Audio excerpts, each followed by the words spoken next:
Arkansas boy with a lifelong plan took the oath like his old man, then turned around proud and shook his hand. L.A.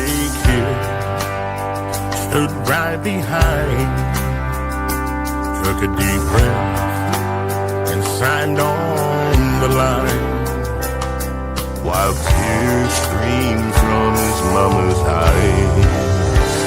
They hopped right up on that Greyhound bus, swapping stories. They laughed and cussed, and they talked about the girls that they loved.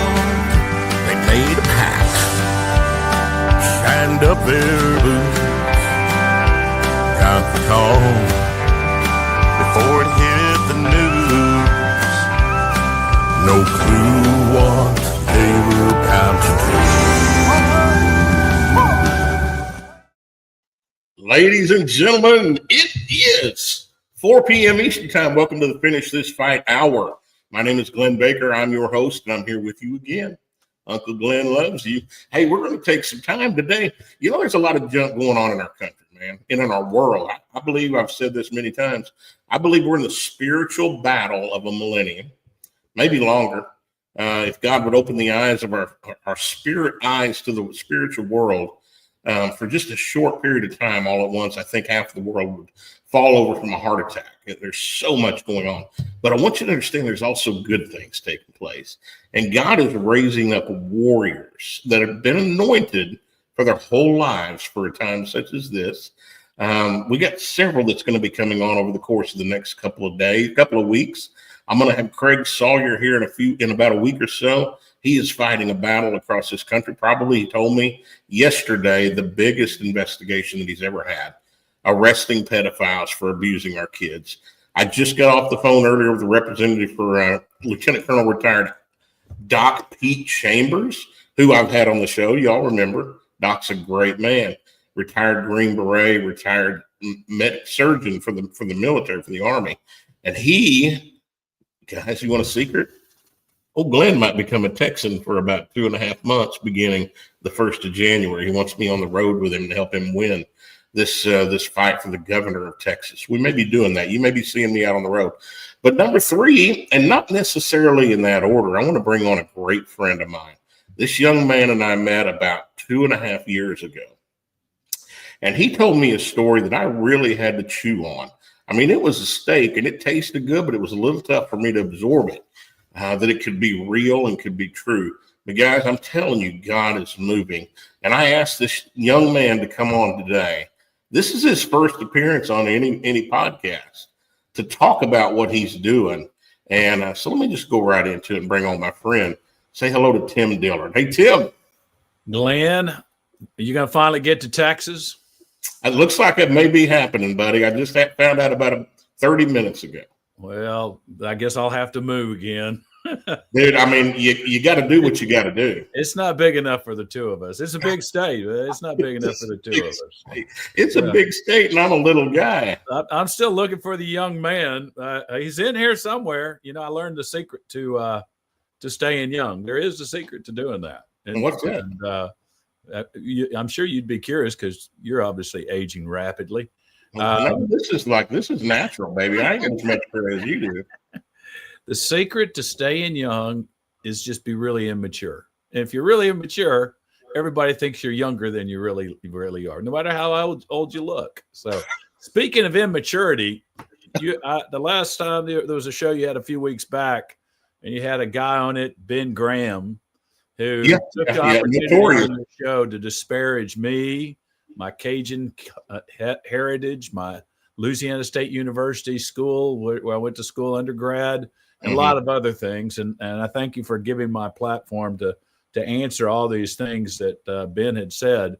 And, you know, there's really no answer because Ben is incredibly envious and jealous of most people in general, but me in particular. And so I just wanted to clear that. You know, I know people heard the bitterness in his voice. Yeah. when he was talking about me disparagingly, but it's just, we just tolerate Ben. That's the notorious Ben Graham. And you brought up LSU, and I want to actually give a praise report that God saved me some heartache in 1985. I was recruited to wrestle at LSU in 1985, and they got rid you of telling me that. Yeah, they got rid of the wrestling program that summer. And yeah. I ended up not going, and I'm like, oh, hallelujah, praise Jesus. I didn't have to become an Okie Cajun. Did you take a trip down there? I did. I liked it. Yeah. Yeah. So what class were you wrestling in? 126 pounds. My left leg weighs 114 right now. So, well, lots of jokes come to mind, but since it's been recorded, I won't say any of them. let's move on, Tim, because I am. You and I are friends. I mean, I say that not begrudgingly. I'd be careful where you say that. But well, no, I'm actually going on record. I want you to understand. I'm taking credit, and I'm going on record and saying you and I are friends, and we've been talking for about 2.5 years about what you're doing right now. That is, I guess, finally, you've kicked enough gates down and enough people out of the way spiritually and physically to get to moving forward. So let's talk about Tim Dillard. Tim, LSU, you're a Cajun, you're a redneck. Yeah, what else have you got going on? And tell me about your life in the past. All right. Well, background first. Hillbilly, redneck, Cajun, Texan. And I am, if you've seen the old Andy Griffith show, there was a family that would come down out of the North Carolina hills to play bluegrass music with Andy. And are you the one that played the jug? The jug? No, but the name, that was a real bluegrass band. Yeah. And their name was the Dillards, and they're related remotely. So we come from that part of the world. We come from Tennessee. We began to migrate westward. Henry Dillard, one of our relatives, my son is named Henry Dillard. Henry Dillard went with Davy Crockett, died at the Alamo. They ended up in Alabama, Mississippi, cotton plantations during the Civil War in Mississippi. Great stories about that. And then the wayward ones landed in Louisiana, and I was the first one born in Louisiana.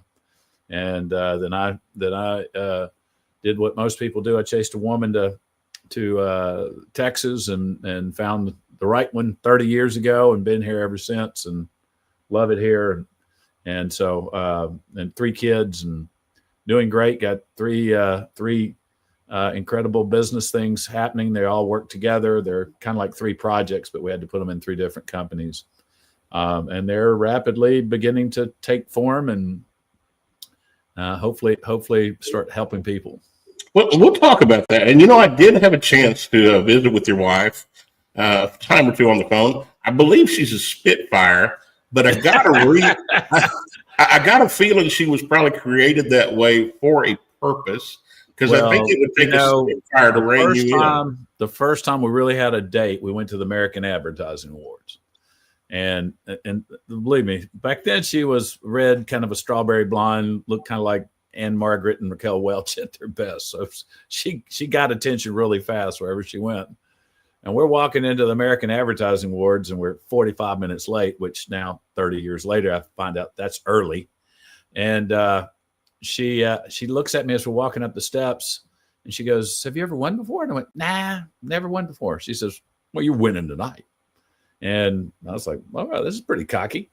And we walk in, and it's a big ballroom, 1,500 people or so eating dinner. They were already eating, full band playing, and waiters and waitresses and everything going everywhere. And we walk in really high up, about 7-8 steps in the air, and the ballroom is set down.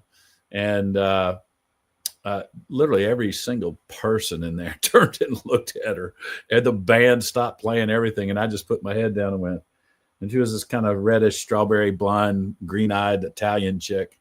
And I just put my head down and went, man, I am so screwed. And I knew then, I'm never going to let her go. And she's always going to get her way. In 30 years, I've managed to hold on. In 30 years, I've never gotten my way. That's awesome. You know what? That sounds like a good marriage to me. I don't know. Well, brother, we It skipped a has its lot. moments. It has its moments. Yeah, don't they all? Yeah. We skipped a lot, but you got a background between LSU and meeting your wife and getting to where you are today. Background in technology marketing. You're the founder, CMO of Freedom Place. Mm-hmm. You're all co-founder for two more initiatives, for Two for America and the American Legacy Park. Which Right. one would you like to talk about first, young man? I think the thing that's most they're all three working together. So we have to take back our country and our world. We have some politicians that are fighting, some good ones that can't get anything done because there's so much evil, and they're fighting money that is unlimited. See, this is why we got along Can't from hear the you very right now. beginning. This is why we got along from the very beginning. Lost you. You can't hear me? You. Cannot hear you. Sorry. Oh, I don't know. I hear you fine, brother. I So I don't know what to say. Let me see if it's on my end. Get that technology degree out and fix that. Hello, I didn't touch nothing. I can't hear you. This is Ben Graham's doing. I can tell you right now. Can you hear me? Yeah. I can't hear a word you're saying. Do you do sign language? I do not. No, nothing changed on my end. Well, nothing changed on my end. I'll tell you what, let's try this, brother. See if you can hear that. I don't know. Talk about Freedom Place, if you can. Oh, there's that. I'll come out and come back in. How about that? That'll work. While he's doing that, I want to talk to you about Freedom Place. Freedom Place is a revolutionary way of buying and selling that has an opportunity, y'all, to change the way things are bought and sold in the United States. And he's backed. And it's been going on for a good long time. So let's add him here. Can you hear me now? Yeah, that's Ben Graham's doing. Everybody thinks he's this great guy, pastor, and Graham Family Films, and working in DC and all that. No, he's the one that could cut out the sound like that.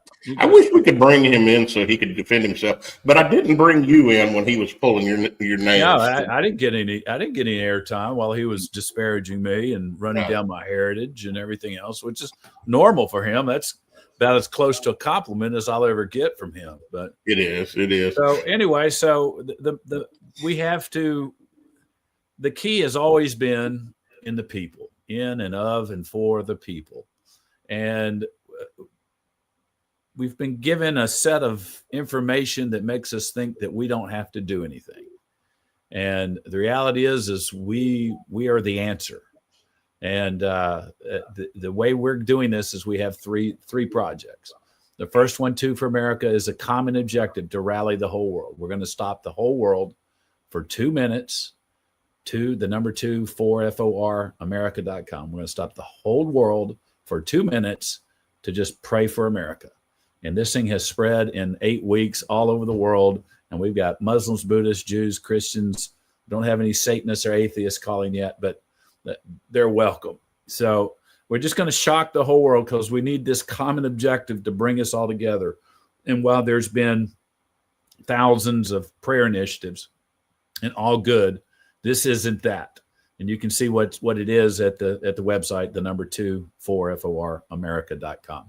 So this is different. This is all of us are going to pray at the same time. We've got a mobile app that will coordinate all of that.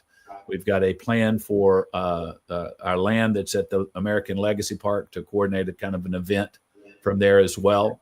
And then and so that's Two for America. Just stop the whole world, pray for America for 2 minutes, all of us together. The app is visible on the video on the site, and the site is kind of the app as well right now. So it's a very, very simple thing, but we're signing up leaders right now through the end of the year in every state and every country in the world, 195 national leaders and 50 state leaders. So what does that look like in the physical? And then let's talk about what that looks like in the spiritual. So in the spiritual or the physical? Either one. Which you pick one. So and we'll talk about the other. Physical is this, is all the things that you've gone through. 73 days in prison, no charges, didn't do anything, framed. Stuart Rhodes, who we both know, January 6th, all that up there. Craig Sawman Sawyer, who we were talking about, rescuing children, all the divorces that are going on in America, all the broken homes, all the children that are on drugs, all of these things are a result. And we're left in the micro where all these results are happening, trying to stop them and trying to help people that have these results. None of these results are accidents. They're all orchestrated out of the macro by evil people with evil plans and literally not billions, not trillions, but quadrillions of money to do anything they want. And so they fight us because they want control. I went to DC. One of my master's theses was on political advertising marketing. I got to go to DC in 1986 and get with some pretty powerful people at the time. And I was young, and I said, well, everything here is about power and money. And they went, no, man, everybody here has power and money. This is about control. And so that stuck with me. And now when you look at the battle that we're in right now, it's all about control. And so these evil people have orchestrated all of these things, and there's no accidents. And it's all being done on purpose. And we're all left scrambling in the micro, trying to make sense of our lives, trying to work 2 jobs or 3 jobs, whatever else we're doing, hold our families together, and on and on and on. And everything is against the family, and everything is against children. Everything is against prosperity, and everything. And it's just like, why is it so crazy and unfair? Because we let it happen. So the way we're going to do this, we're going to stop the whole freaking world. And we're going to say this 2 minutes. And it's not the same 9 p.m. Eastern time. It's at 9 p.m. Eastern time, 24 time zones all around the world. 2 billion people get up, get on the app, pray for America for 2 minutes. And it will all be coordinated through a little simple app. It's very, very simple on the surface. It's very costly and difficult on the back end, but we got the team to do that. And so why are we doing that? Because we're going to shock the whole world and let this reverberate into that macro and stop those people up there and let them look at us unified. And so that's what 2 for America is about. And we just hit on that, and you hit on some things you and I have really never talked about. And you were talking about control and working 2 jobs and doing this. Y'all, I want you to pay attention to something here that he just said. He may not even know what he said. It's the hamster wheel that they've got us on to serve them. And I guarantee you, we're going to go to the spiritual side in a moment, but the physical side of the spiritual battle puts us, not just as Americans, but as citizens of this world, into slavery. We're still into slavery. If you go back to biblical times, Tim, Jesus went around and he found Peter. And he found James and John, and he found these guys that were fishermen. But I guarantee you the difference then as to now is they weren't fishing 8 to 12 hours a day, 6 days a week. They were fishing, grabbing the food, doing their thing, and then they were enjoying life. Yeah. And even back during that time, God had a lot of commandments about taking time off and enjoying what he'd given us. There was month-long festivals. We don't get that. We have to pay a mortgage. We have to pay a car payment. We have to have the best bags for our ladies. We have to have these things, these little trinkets that are being held out in front of us saying, come and get it. And that was not probably what you thought you were saying, but that's how I took it. It's control, which to me equals slavery and slave masters. Well, and that's the book Brave New World, written in 1932-33 by Aldous Huxley, who's him and his brother, and then the Dulles brothers were really the ones that helped form the United Nations. And he wrote it, and this is 1932-33. In the future, we will cause all mankind to love their slavery. And that's what most people do. It's like, oh, yeah, I'm going to go borrow $100,000 to get a college degree. I'll get a job working for the government. I'll work for 40 years, 30 years. I'll retire, get a pension, and I'll live the same day over and over. And it's Groundhog Day, and we don't know it. Yeah. And we don't realize the level of slavery that has been thrust upon us. And so, and that ties back into what I just said. We're going to shock this whole freaking system. And Well, the system is so much bigger than a lot of people know, too. You know, you said a word of quadrillions of dollars. That's hard to even fathom that can be real, but it can be because it's generation after generation after generation, going back hundreds, if not thousands of years. Right. This is not. Well, you can track this system. I've done it. One of the things I did, Glenn, I don't think I ever told you, but I had a chance to sit around for a year and a half and do nothing. And so I just studied and studied and studied. And I was red pilling. And I got to the point where I was really frustrated looking at history. And because history is always being rewritten, what's saying those who control the past control the future. So whoever is in the present is trying to change the past so that nobody can say, wait, you can't do this because in the past we never did it that way. So they can have what? So they can have more control. And so with what I did is I just studied and studied and studied, and I got really frustrated, and I realized, oh my God, there's no telling the truth. You can't find it. And then I'm as I told you, redneck, hillbilly, Cajun, Texan. So I'm stubborn. So I just kept trying to figure something out. And I noticed these different versions of history, like with JFK's killing or 9/11 or Abraham Lincoln or the Revolutionary War or whatever. They're no matter what the different facts or presentation of facts were, they always quoted the same people the same way because the facts had this, the facts could be changed. But so what I did is I just pulled all the quotes out and said, okay, I can depend on the quotes because it doesn't matter what the truth or the lie is. Abraham Lincoln is quoted saying the same things. JFK is quoted saying the same things. George Washington, Christopher Columbus, Robert Hunt landing in Virginia in 1607. All of these people throughout history say the same things no matter what the version of history is.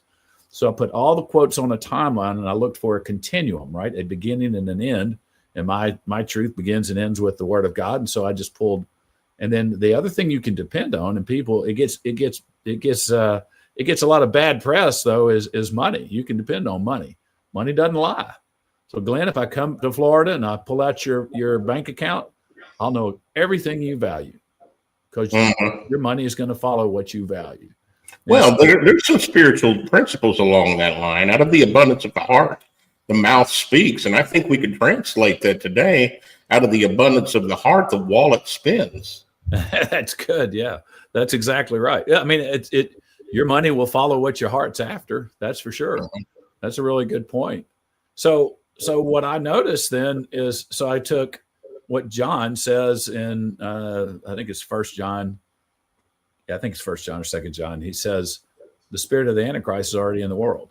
Now, later on, he's sitting on Patmos. He gets taken into heaven, and he's talking to Jesus. And Jesus tells him what it looks like. And he says, it's going to be about this controlling of buying and selling. That's what it's going to be about. And so I went, wow, if I track the money and the quotes from beginning to end, I can depend on what that is and even start filling in because you'll see a pattern. And dude, when I laid that out from year 20 to when I did this was about 2008, I sat back going, oh my God, I know history. Yeah. And because you could see all the quotes, you could see Abraham Lincoln saying in 1862, right after the war started, I'm fighting two armies, the Southern Army in front of me and the bankers to my rear. And by far the worst is the bankers to my rear. And then you study, well, why did he say that? And then he says the very next year, we've just given the American people the greatest gift we can give them, their own currency, free of debt. So then you got to go, why? Why would he say that?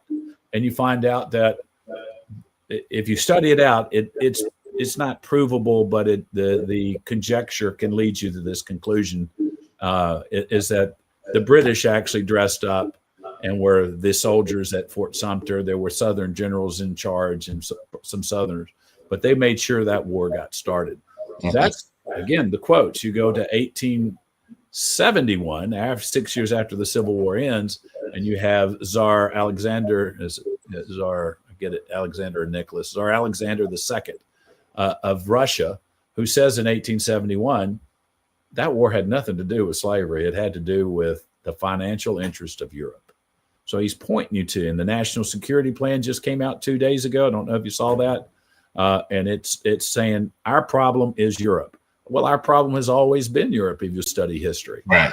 And so Lincoln has this what happens is the war is started. And this tells you how the Tsar knew what he was talking about. It tells you what Lincoln was talking about. Immediately, the banks in the North pull the loans from all the manufacturers in the North who go to Lincoln and go, we have no money, no way to make the bullets, no way to make the guns, no way to make the swords or the whatever, feed the horses. And Lincoln's goes, oh my God, they own all the banks and we didn't even know it. Right. And that's a deep rabbit hole, brother. Yeah, well, it's actually really easy to find too. And so they're like, oh my God, a guy named Colonel Dick Taylor, you can look him up. He's called the father of the greenback. So he comes in from Illinois, his friend of Lincoln's, doesn't say, you can't find whether he was called or just accidentally got there. And he tells Lincoln, what's your problem, man? And he goes, well, look, we have no money. They own our banks, meaning the British own our banks. And we didn't have a clue. He says, you print the money and you give it to them. Just give it to them. He says, what do you mean? It's just loan it interest free. You take out the interest. The banks aren't necessary anymore. And Lincoln's like, it can't be that simple. They print up $385, green ink on the back. That's where the term greenbacks come from. Give it to them. The economy booms. And he says what I said earlier. Just a year later, we've just given the American people their own currency, the greatest gift they could ever have, their own currency, free of debt. And then you talked about the 1938 things going on, and we even can go back to 1913 when the World Banks came into play, and the IRS and the Federal Reserve. So Lincoln then renews that policy in March of 1865. He had to make a deal with the Democrats to get elected, so he gets Andrew Johnson elected, renews the same financial policy. And then he's dead. Do you know, I think I may have mentioned this to you. You know the two reasons why we collect our taxes on April 15th? No, I don't know that. I don't remember talking about that. So, okay. Well, so Lincoln renews the policy.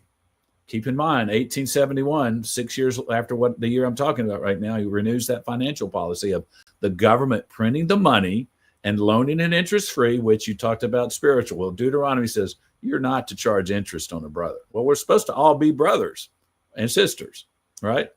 And so he renews the same policy. That policy makes banks almost totally unnecessary. It eliminates the need for banks. And if you go back and look at everything from Benjamin Franklin and George Washington, and James Madison and Thomas Jefferson and others, and it was like, man, our real enemy is the banks. It's not the British. It's the banks. And so Lincoln renews the policy, and he's shot. Yeah, and he dies. How many times have we seen that scenario replayed over? He dies on April 15th, which is one of the two reasons. And you mentioned 1913, the formation of the Federal Reserve. Well, that didn't just happen overnight. That was in the works for 50 years, actually longer than that, because they tried. The Revolutionary War ended with a negotiated peace. We didn't win the Revolutionary War. It's a negotiated peace. The British kept all their soldiers, all their forts here, and the British got to print our money and stay in control of our money supply. Oh man, we could spend some time. And in fact, Tim, I'm going to ask you to be a guest for the next several weeks. Sure. Because there's a lot of stuff that you've got in your noggin there that we need to get out, and people just go, "Huh? What?" I'm pretty educated for a redneck though, and a lot of this stuff I know. Well, you're comparing yourself to me right now, so you're going to come out looking pretty good, I think.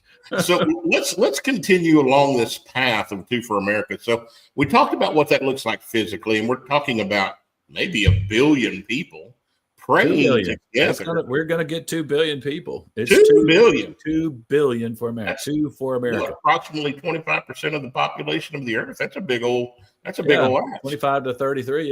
Yeah. So how hard is that? You just got to get people saying, all right, sign up to pray, get ready to pray. And you just get it going. And so it isn't easy, but it started. And our guys ended up meeting with some of the top people in the Trump administration at one point here in the last couple of weeks. We got a number of different crazy, wild things beginning to happen. Yeah. And like I say, I've told you all the stories on that. China, Turkey, all over Africa, people are beginning to hear about it because it just makes sense and it's the right thing to do. And all we have to do is decide we're tired of all the evil. And we're all going to say, listen, we're not fighting for this 2 minutes. We're not going to let be divided for this 2 minutes. And it's the eve of America's 250th birthday. Uh-huh. So on that evening, we're all going to just pray for America for 2 minutes. Anybody and everybody can do that. Well, and that's when we get into the spiritual here. And I know you long enough to know that you're a spiritual-minded man, and you've had to have thought about this. What does that look like in the spiritual world on July the 3rd, 2026? If we can see what takes place. You can see, if you go look at the video that's on the front of the website, when it gets to the Two for America part, you see how the lights of the world begin to light up. And then as the prayers begin to be finished, then they start turning red and blinking. And the word America kind of floats off like smoke off of each one up into the air. And you're looking down at a map of the world. So you're literally sitting in the seat that God occupies, theoretically. Is that 2foramerica.com? Is that where that is? Yeah. The number 2 and then 4foramerica.com. So, there's a 6-minute video on the 3 projects there that everybody can watch. Let me stream that for people to be able to see that. I can send you the link for the video off of YouTube. Would probably be better, I think. And you tell me. Well, it's not clickable on a podcast. Gotcha. Well, but if they go there, they can see it. 2foramerica.com. Right. All right. It's there. So it'll show them. And so, spiritually speaking, there's a whole long story behind that. I don't know if you're interested in how that ended up happening, but it's the spiritual side of it. Well, I do know there's been a lot of battles take place. You and I have talked about battles a lot. Just a couple. And we've experienced battles, not only separate, but a little bit together. Mm-hmm. But, brother, here's the thing, man. You got to know. You got a little bit of wisdom in your hair. I see it. You've had to know that this was a battle that wasn't just going to be the enemy ain't going to just lay down. No, we've had a couple of battles. Yeah, a couple of dollars go in and out of the wrong hands and things like that. Yeah, because this started 41 years ago. So, and that's the spiritual side of it. It started 41 years ago, and it has been quite the battle at times. And and 12 weeks ago, I went into my wife. I said, "Look." And we weren't even thinking about 2 for America or the American Legacy Park. We've been in and out of doing stuff like that for years, and lots of stories with that. And I was like, look, I'm at the point now. Next year, daughter gets out of law school. We're done. We'll sell out, liquidate everything, and walk out into the woods and stay there. And she's like, fine, let's go. Just as long as there's a shopping mall and a Carrabba's. And a Hobby Lobby. Oh my God.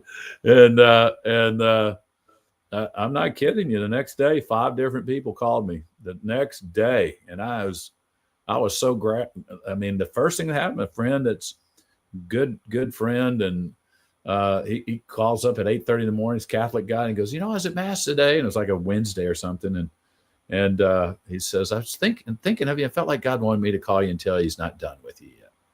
I'm like, well, that's kind of interesting. All right. Well, thanks, buddy. And 30 minutes later, another call. About an hour later, another call.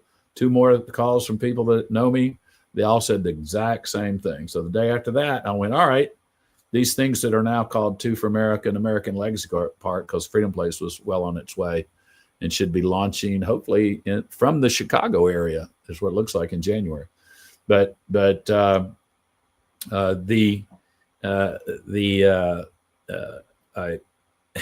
forgot what I was going to say about that. So anyway, so what was I saying there? You were talking about, God ain't done with you.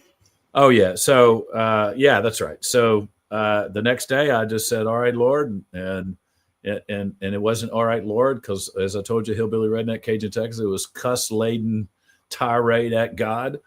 and he didn't get really shocked by anything that came out of my mouth. Well, yeah, I mean, he did create you, you know. Yeah. No, and he's had to deal with Peter and other people in the past. So it took Paul, who was killing the Christians, and turned him into a pretty good guy.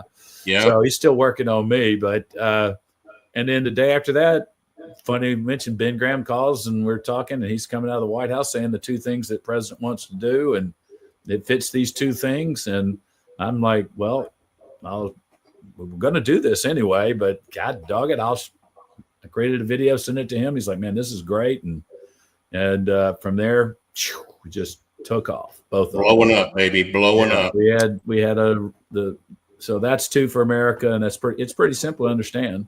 We got to get everybody to say, I'm going to do this and pass it on. Folks, I want you to imagine. I want you just to imagine. Stop listening to Tim.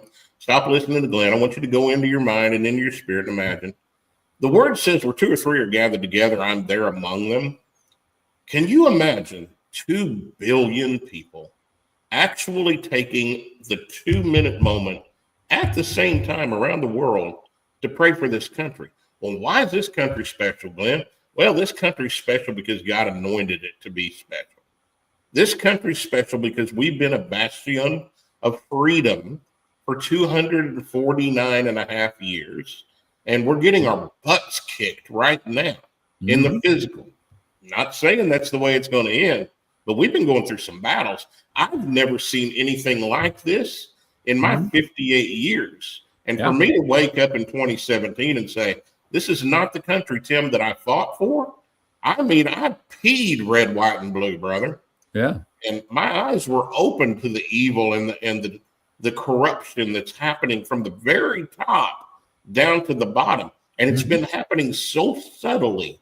And we've been so brainwashed. And Tim, I even turned the media off. I turned the news off. Sure. 25 years ago. Wow. Because I didn't like that negative echo chamber going in my ear all the time. Had nothing to do for the reasons that I've got now. Right. So I think I got away from a lot of the programming maybe a lot earlier than some people did. Yeah, you did. Absolutely. But at the end of the day, I believed it too. So imagine 2 billion people hitting their knees at the same time, going before the throne of God and praying for mercy and protection and power for this country. What does that look like? Man, I think the heavens could possibly open up on that day, and we're going to see some things we've never, ever thought about before, or maybe not. God is sovereign. He's going to handle it the way he's going to handle it. But I do know in the spirit world, we're kicking the devil's butt that day. Well, that's the idea. Yeah. So there's 3 things we're doing, and we looked at how do we defeat this thing? We got to beat it in the macro. So there's 3 things we're doing. The first is we're going to have a common objective for the 2 billion Christians on the earth. There's 2.5 to 2.8 billion Christians. We want 2 billion of them. Again, it's already spreading into Muslims and Jews and Hindus, and some great stories of a friend that's going to help lead the Jewish population out of America. And he's really sharp dude. And he was like, well, we want to pray for America too, Tim. And I went, well, great. And I said, I got to tell you though, but since this spread to Turkey through a pastor that's in Turkey that I know, it's spread from there to Muslims, and they all want to pray for her. And he just sat there for a second and went, that'd be awesome. That'd just be awesome. I said, yeah, there's good Muslims. There's good, and just like there's bad Christians. I mean, just sadly, just Google, or I don't use Google, but on Brave or something, and put in pastor pedophile or pastor child sex or pastor rape or anything, or ministry. Well, and everybody wants to turn around and go, man, those Christians are bad, man. Those Christian pastors. No, if you read Fritz Springmeier, who's done exhaustive research on Satanism, and he says the number one thing that Satan is trained to go into, the number one occupation, is Christian ministry. So they're there, and the highest form of worship is the rape of children. Yeah, that's their highest form that's their worship. And there's somewhere between 2 and 5 million Satanists running around America. I mean, dedicated Satanists. And that's our real enemy. That's the enemy. and they're very dedicated to their craft. Yeah. Oh yeah. Well, Tim, we got a lot to talk about, and like I said, we're going to bring you back on probably 5, 6, 7 more times over the course of the next couple of months. It looks like, to get this stuff out, but we can. We got a couple more legs to talk about. Let me do this real quick because I just got to. The reason that God put me into this position and brought me into the podcast world, even brought me into the music world, was not for music. It wasn't for country music. It wasn't for getting on a stage at a honky tonk and dancing. Although I like to do that, it wasn't for that. It was for helping others. And God called me about 1.5 years ago to go into the veteran world and begin to help them. We had a chance to do that. And I want to show you all, if you haven't seen this little trailer, we've got a 19-minute documentary coming out on my YouTube channel. But take a hello to Joshua Holm and check this young man out and what we're being able to help him do and what we're going to continue to help other veterans do. Check this out.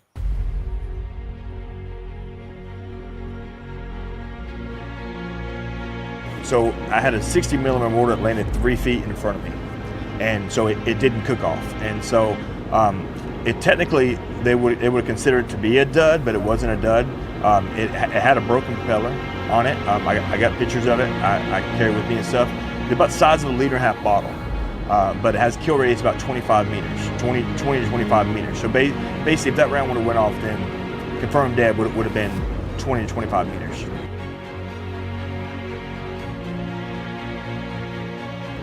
Been 31 months since I've been able to stand on even with a brace, or being able to take one single step. So it's been 31 months to the day yesterday. And then God leaned in and he said, you know what? You're going to do a foundation.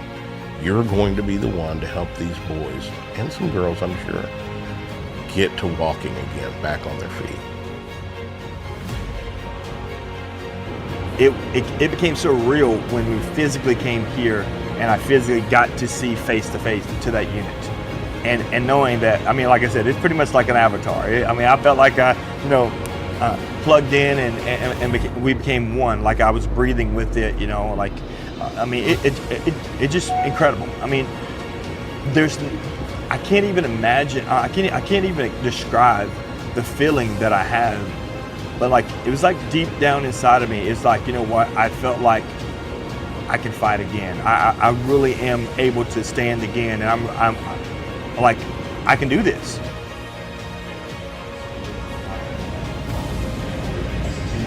Like, I guess the sense of pride, like to stand tall. No matter what height you are, not a jab at Glenn, but just to stand, I think is huge.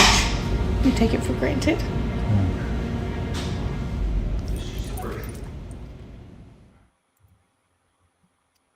Y'all, that dude right there is an absolute warrior. He was on his deathbed, and after he healed up, hit a 17 centimeter tear in his esophagus out of 23 centimeters. 2 days after I asked him to come to Georgia and be in the music video, and he was in the hospital dying, and he healed up, got out of the hospital 3 days later, drove to Georgia, him and his wife, to be part of the music video. And he couldn't talk. He was using a pad to communicate with people. And he's just a hero, man. He deserves to be able to walk again. We need your help. If you can, go to givesendgo.com/finish this fight. We're raising $150,000 to buy that unit for him as it goes through the FDA for approval, which should happen early next year.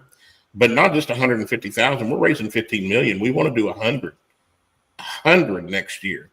Of our soldiers that can't walk, chest down, paralyzed, to be able to have the freedom to get up and walk again. So givesendgo.com/finish this fight. Help us out if you can.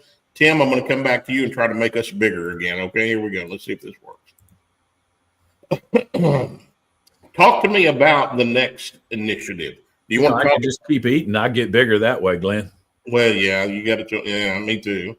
So we didn't, this go back to the spiritual on Two for America, because there's a lot more to that. And that's what you kind of asked about. And I was angling towards that. So the spiritual side of that is it began 41 years ago. And you said something about what you're doing for the soldiers, the vets that have been injured, right? The exoskeletons. Yeah. And you said I was called. Well, the Bible's real clear. I think it's in Matthew 22, and he says, "Many are called and few are chosen."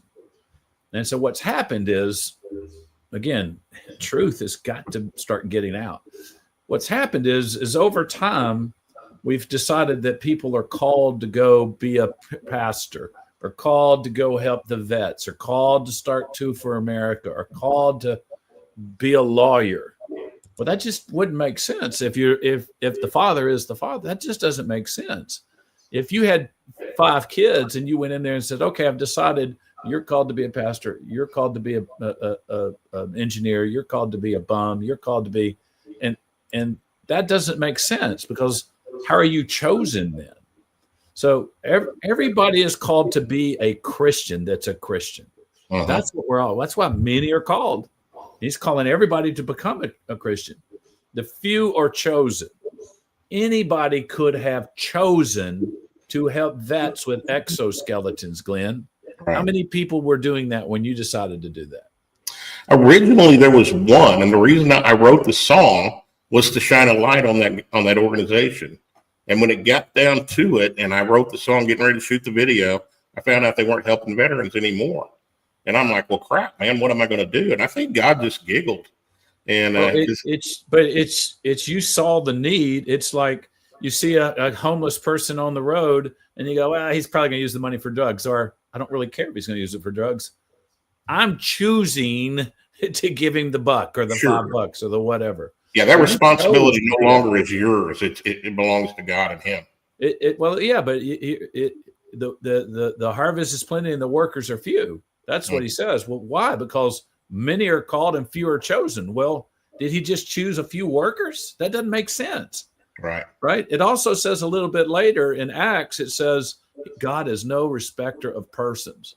So if he's choosing one to be the president and one to be the engineer and one to be the bum, then how is he not a respecter of persons in that case? Well, he's no respecter of persons. He said, there's tons of talents. A lot of that comes in just thousands of years of genetics too. And whatever else he's putting in us that we don't understand at the moment of conception. But you chose to help those soldiers. I chose to do this. And Glenn, I know you, it's been really easy for you, right? Yeah, it's been easy. Sure. You're the original Silver Spoon wrestling kid. The Silver Spoon grappler. That's probably if you went into professional wrestling, that'd be a great name. Well, if I went into professional wrestling, it'd have to be midget wrestling, but my name would be Gargantuan Glenn, though, for a midget. Have you ever been to midget wrestling? I have not. No, I've not. I went. A friend called up on Christmas morning 2 Christmases ago, excited that he got tickets to go to the midget wrestling in Houston. And he was so excited. I went, okay, I'll go. It was the wildest night. We were ringside. They would get off. They would come sit by me and talk. And we had so freaking much fun. I can't even tell you. It was. Well, I learned from my daddy that I really don't qualify as a midget. I'm 4.5 inches too tall to be considered a midget. My IQ is about 7 points too high to be a full-blown idiot. So. Well, I'm hoping to one day get measured at triple digits on IQ myself. So that would be, I would like that. But yeah, so anyway, this is part of what I feel like I'm supposed to start doing. Like I told you, I've been asked to do a lot of things, and I just kept telling people no. And then something began to happen here in the last couple of weeks. It's like, no, it's time for you to start yapping your big mouth that you've saved up all this information for. Well, and so that's one of the things I want to dispel. Everybody's called. Yeah. Everybody's called. And I appreciate you doing that. I appreciate you pointing that out, because Anytime because I'm smarter than you and Ben Graham. Well, there's no doubt about it. Smarter than me ever. And I'm more godly than Ben Graham, but that's not. I can't even say that. I can't even tease him on that. That's even for me. That's too mean. So that's pretty low, yeah. And Ben, we're going to have Ben on with you one of these days. But let's jump over to the American Legacy. God, please, Jesus, oh God, please. We're going to do it. Let's jump over to American Legacy Park real quick, and then I'd like to end with Freedom Place. Okay. So well, American Legacy Park, your co-founder in 2003. I had 20-something pastors and the big names. I don't even remember all their names, called and said, "We hear you're the guy to help us keep the 10 Commandments creche in the Supreme Court Rotunda in Alabama for Judge Roy Moore." And I went, "I have no idea what I can do." And they said, "Well, we heard you're the guy and we wanted some help." So we asked a few questions. And I said, "Well, I sense the urgency and I know the urgency and because of my background in politics and ministry and marketing and technology." And so I said, "Look, I don't know what we'll do, but I know everyone who has to eat tomorrow at noon Central Time." And this is 2003. So there wasn't two-way videos on the internet or even anything, right? It was, you had an internet and you had email and you kind of had texting a little bit by then, but not much. And I said, "Look, noon tomorrow, we'll have something for you." And that night I had a whole staff of people. We stayed up all night long, came up with something. And we convinced them the next day at noon in an hour meeting. Keep in mind, we had to build a website that night, which back then that was unheard of. Oh, we had to do all kinds of other things, branding. We formed a company, all kinds of stuff. And I convinced them that they were going to lose, which they didn't need much convincing on that. There was no way he was going to win that. And that what we would do is it's judo.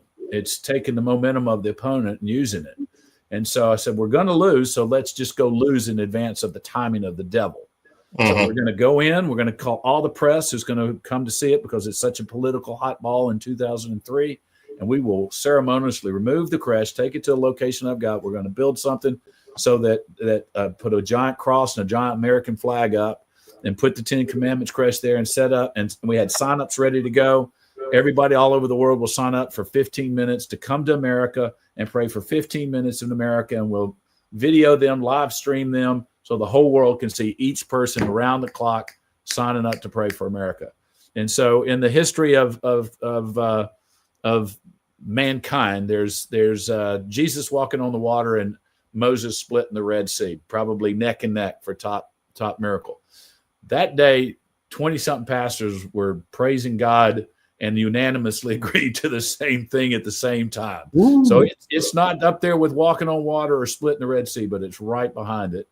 And so, but that night the lawyers called, they put the kibosh on it. The hillbilly redneck Cajun Texan came out, and they found out there were other cuss words they didn't know about. Oh. And we lost. And I found out later that a friend of mine was the guy paying all the lawyers. So wow. Against him. And the enemy with him. So we kept that. When all this stuff began to happen in the last 10 weeks or so, we decided to trot this out, and just took what had been done 41 years ago and 22 years ago and combined it, and there was a bunch more pieces to it, and set up 2 for America, and created and the American Legacy Park, which is, we're going to get every stinking monument, statue that's been taken out of the the public square, every painting. There's been lots of paintings removed, and every paper clip, and we're going to bring it to this land we have in Texas, halfway between Austin and San Antonio. It is building on what started at Mount Rushmore, but you cannot tell me that having 4 55-foot tall heads carved out of a mountain in 1941 is the best we can do to celebrate American greatness. There is no way that is the best thing we can do. So what we're going to do is we're going to bring all these statues and monuments. We're going to declare them national monuments. It gives us advantages on what we're doing in development there. And then we're going to start building new statues from Christopher Columbus all the way to Charlie Kirk. 77-foot tall statues. We'll start phasing it in with 77-foot tall balloons, and people will be able to come see that.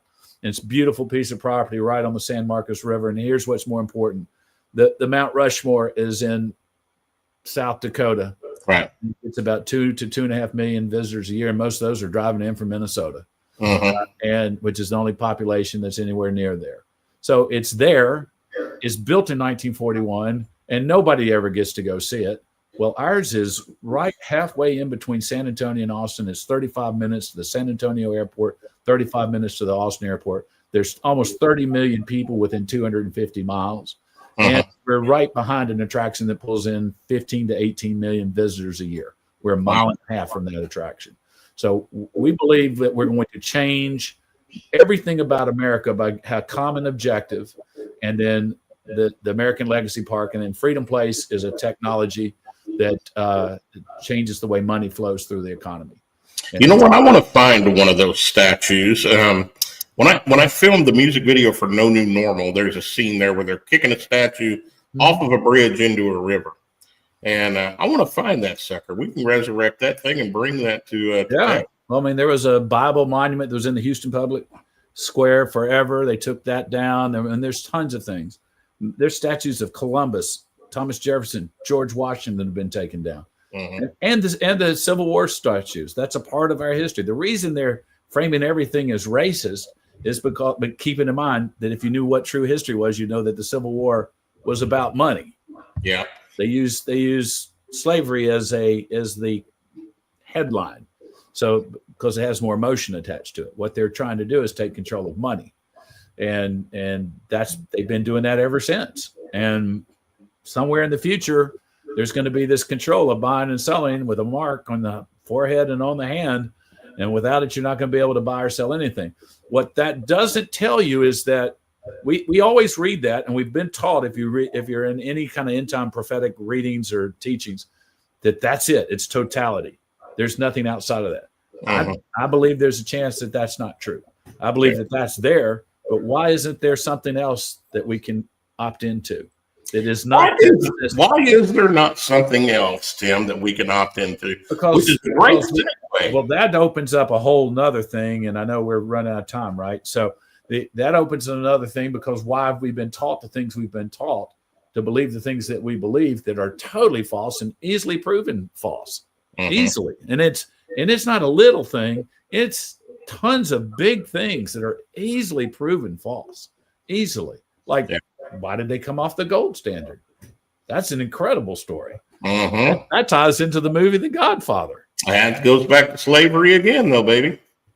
To a degree. It's actually a little bit different than that. That actually ties into, if you saw Godfather 2, there was the Jewish mobster down in Cuba named Hyman Roth was his name. He was actually characterized. He was the movie character of a guy named Meyer Lansky, who's been popularized in a lot of different movies.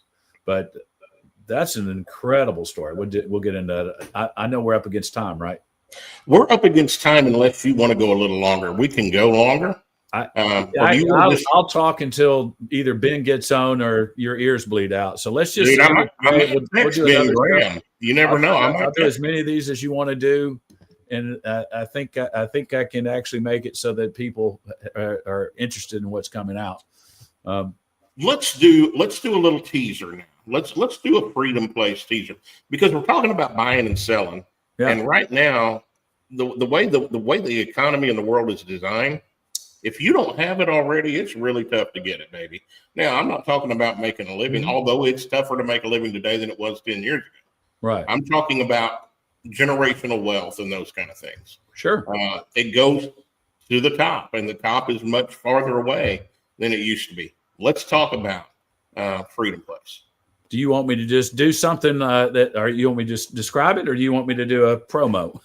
I want you to do what you want to do. If you want to do a promo, good. So, all right. So Freedom Place is a new technology. It's a technology that I've been working on. Our team has been working on for a number of years. It's been through a number of different things. It's very simple to understand.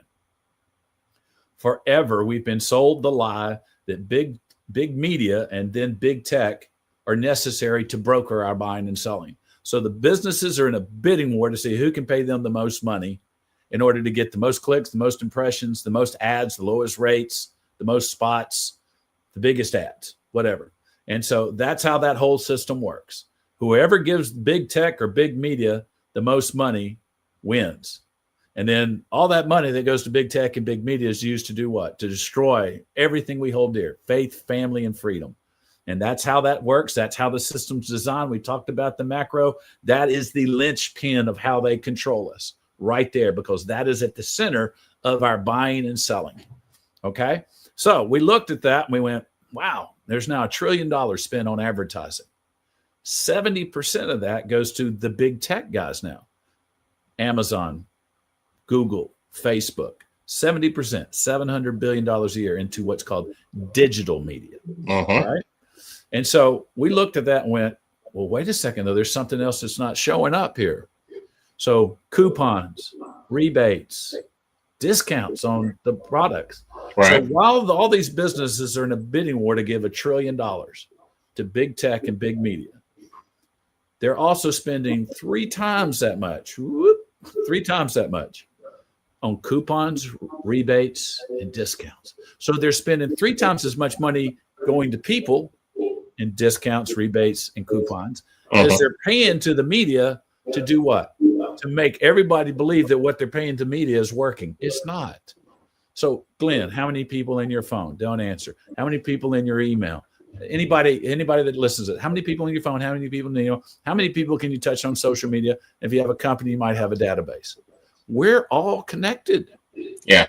We have a technology that will unlock that so that businesses get in a bidding war to give people the money. And then our technology then converts that whole process, without getting into the details, into commissions for people that are virally connected to the buyer that's buying something from a business that's only paying for sales. So businesses only pay for sales, takes all the risk out of the equation. Now, if you have the option of advertising and only paying for sales, no matter what business you have, tire store, pizza store, hotel, whatever it is, and you can only pay for sales, would you rather do that, or would you rather buy clicks and impressions from Facebook, or would you rather? So when you say only pay for sales, Tim, I've done the Facebook and the Google thing and paid for clicks and people to go to the website, and spent a lot of money and not made much money back. In fact, usually always right. And all the evil things that they support. Thank you, Glenn. That's that's what you did. Well, you're welcome. I mean, I do what I can do when I can do it.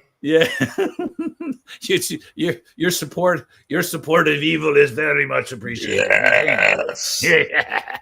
And so, but I've done that. So what are you talking about? Paying for a sale, only a sale? Well, how does that work? Well, have you ever hired a salesperson or been a salesperson that made a commission? Sure, yeah. That's the same thing.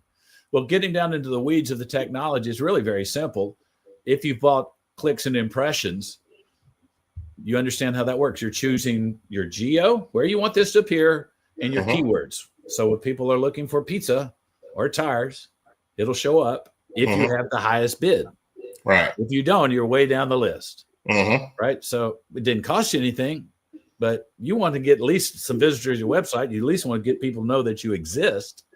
And so that's how that world works. Ours works the same way. It doesn't work any different, except we have the businesses bidding rebates. So they're competing with the same exact dollars in the exact same way, but instead of the money happening before a sale, it happens after the sale. And so you win by how much money you're willing to pay. The same thing that's happening now, except it's you win visibility based on how much you're willing to pay Facebook or Google or Amazon. Most people don't realize that Amazon made $70 billion in clicks and impressions this year. 70 billion. They're an advertising company, and other things. And so if you take that exact same process and then you win a sale and the money comes out, it's then viralized to people that are connected to that buyer. What we did that we think was the smart thing is the rebate jumps over the buyer and goes to the people that are virally connected to the buyer, so that what happens? So the business gets more sales. Right. So what happens? More people get more commissions. So what happens? The business gets more sales. So then what happens? So it's literally called a perpetual loop ecosphere. Think about that. A perpetual loop ecosphere where no risk is in the customer acquisition model. None. The business has no risk. And the people get the money that used to go to big tech and big media. And the AI will tell you Once you put it, if you use the right prompt like we did, the AI says this is an existential threat to Facebook, Google, and Amazon, and they're going to come after you. And buddy, they've already come after us, and we're not even up and running. You don't know anything about EMP attacks or anything like that? No, I don't know anything about any of that stuff. I didn't think you did. Anthrax or any of that stuff. We know nothing about all that. So I know way too many people that have been attempted murdered for stuff in the last 5-10 years. It's crazy to me. Well, Glenn, that don't happen. That's just conspiracy theory. Okay. All right. Tell that to my buddies. No, it's an evil world, man. It's an evil world. So I've made my choice, and I'll say it out loud. If right now, thanks to the Supreme Court allowing the redistricting in Texas, the leftists, which includes many of the Republicans in Congress and Senate, they will not get 60% of the House, it looks like, as of today. Now, there's a lot of good people working. I'm actually probably going to go to D.C. and talk to some of those people that are working on the voting situation. The reason we're in Venezuela is because it's the cutout of China and Britain to control elections in 72 countries over the last 20-something years. That's why we're going into Venezuela. I just listened to Patrick Byrne, and he said our first planes are now overflying Venezuela today. And that's because they're at the center of what's going on in the vote stealing around the world. Yeah, I've got people that I know that are ground floor. I've seen it from the ground floor there in Venezuela, and it's absolutely true. Much deeper than most people have known up until now, until recently. Our tier 1 guys have been in New Zealand for months training for the terrain in Venezuela. And if anybody knows how that works, if they're training for it, it's going to happen usually. So, yeah. But anyway, so we can keep talking when we get another day, if that's all right. And let's do this. Let's finish real quickly. I want to take this back down to the very simple. Sure. Talk to me like I'm 8. This system that you've developed, that you've invented, that you're getting ready to launch here very soon, has the ability to take what's been paid to the elites and pay the populace. Is that correct? Yeah, it just shifts the way money flows through the global economy. So instead of Bezos becoming a multi-billionaire, we now have an opportunity to take those billions and billions of dollars, redirect it's trillions. No, it's trillions of dollars, Glenn. Redirect that wealth. Pardon me? And redirect that wealth. So, no, it's not unusual for people that are pastoral types and that sort of thing to look at it and go, once they understand it, because everybody wants to make it more complicated than it is. It's like if you were sitting around and I told you in 1910, hey, you see your wagon? It's getting ready to move without the horse. You're going to go, that ain't no way that's going to happen. And I'm going, yeah. And then a car drives by and you're going to go, what was that? I said, that's a car. And you go, it's a horseless carriage. You didn't even know what to call it because you call it what it's not, right? And so we're at that point with what we've done. And how hard is a car to drive? Put in the key, step on the gas, and go. I mean, it's really pretty simple. Now, it's complex machinery and that sort of thing. You want to figure that out. You want to figure out there's complexities in most technologies. But this is really simple. The money goes to people. We don't need them anymore. We're all connected. We needed something to unlock the connectivity. And that's what this does. It unlocks the connectivity. So the money, and it's trillions of dollars. It's not just the trillion in advertising. It's not just the 3 trillion in coupons, rebates, and discounts. It's the 1.5 trillion in gift cards. It's the 1.2 trillion in subscriptions, and it's trillions of dollars that and it's going to be just like 2020. I'm sorry, the year 2000. TV, radio, newspaper, outdoor had 100% of all the advertising dollars in the year 2000. They had 100% of it. Now they're down to 30%. But if you go in further and look at their 30%, $300 billion a year, over half of that is them selling clicks and impressions. So really, that old world of advertising, which is based on estimated audience size. I have this many people watching the Super Bowl. I have this many people watching, Golden Girls. I wanted to think of something I really despise in every single way. That's what came to mind. And so based on that, you're going to pay us this much money. That's how that world worked. Now you're just paying for, if somebody sees that ad on the page and you can't prove that they saw it, or if you want to pay a little bit more, when they click and come to your website, you know that your ad dollar was working correctly. Well, it's not really working correctly because they didn't want clicks and impressions. They wanted sales. Exactly. Yeah. So Go ahead. Tim, I want to take this thing and bring you back. And I want to bring you back where we can go into detail with this. Folks, I'm going to just tell you right now, go to twoforamerica.com and jump on this prayer app. We're going to be praying together next year, but get ready. Get yourself ready. If you don't know Jesus, get to know Jesus. He is the author of peace. He's the one that's going to be the strength of what takes place, not just in this country, but in this world. Get to know him. But jump on the Two for America prayer app. Remember the term Freedom Place. That's going to be launching here in about a month. We're going to be talking about it a lot, guys. I want some of the money that Bezos has got because it's just right, man. What you're doing, Tim, is the right thing to do. We hope so. We know it's the right thing. We got a lot of resistance and a lot of things to. Well, and I think maybe you just met the tip of the resistance. But again, you've got prayer going around you too, brother. You got some protection and grace going to be taking place. Oh yeah, no, we have a whole team of intercessory prayer warriors working, and yeah, no, it's Ephesians 6:12. Fight not against flesh and blood, but against powers, principalities, and rulers in dark places. So yeah, that's what we're really fighting. Unfortunately, those things work through human beings. That's true. And I've become very familiar with a lot of those. We've had some doozies. I know some of those rulers by name at this point with what I've been doing myself. So I get it. Tim Dillard, appreciate you coming on today. Anything you'd like to leave the folks with before we go? There's three things we got to do. If we're going to save our country, save our families, save the world, there's three things we've got to do. We've got to have a common objective. We've got that, Two for America. The second thing we've got to do is we've got to take the money out of that system and move it into a new system. We've created the system. You get in it, you join for free, and you pass it on. That's all you do. You got nothing else. It will begin to shift all the money out of that system. Not all of it, but it'll level off at some level. So that's the second thing. Move the money. But we got to move the money out of the system to people. That's what this does. The third thing we got to do is we got to reclaim our American culture by reclaiming our history. And then we have to reconstitute that history.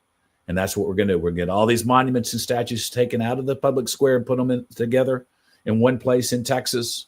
And then we're going to build all new. We got over 112 different statues being designed and planned for this land so that you can walk through entire American history with virtual reality buildings and things like that coming. This is a 3-year project. It's a high dollar project with condos and hotel and all kinds of other things. But the goal there is to create something much more contemporary and build on what we started at Mount Rushmore and then just dwarf it. And so that when you come there, you can never, ever, ever mistaken what this country was about, what it is about, so that those who control the past control the future, so that we will control the future, reconstituting the future of America. That's it. Ladies and gentlemen, we can't do it if we don't come together. I've been saying this for a long, long time. Tim cannot do this alone. I cannot do what I do alone. You can't do what you do alone. We've got to come together, and there's power in people.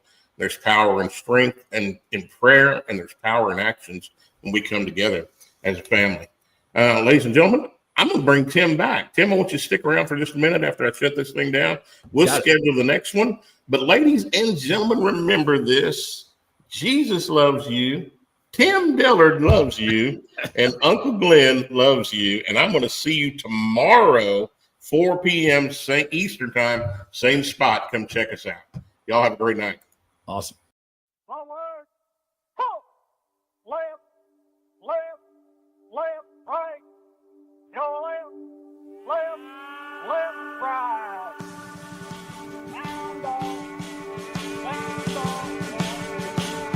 Arkansas boy with a lifelong plan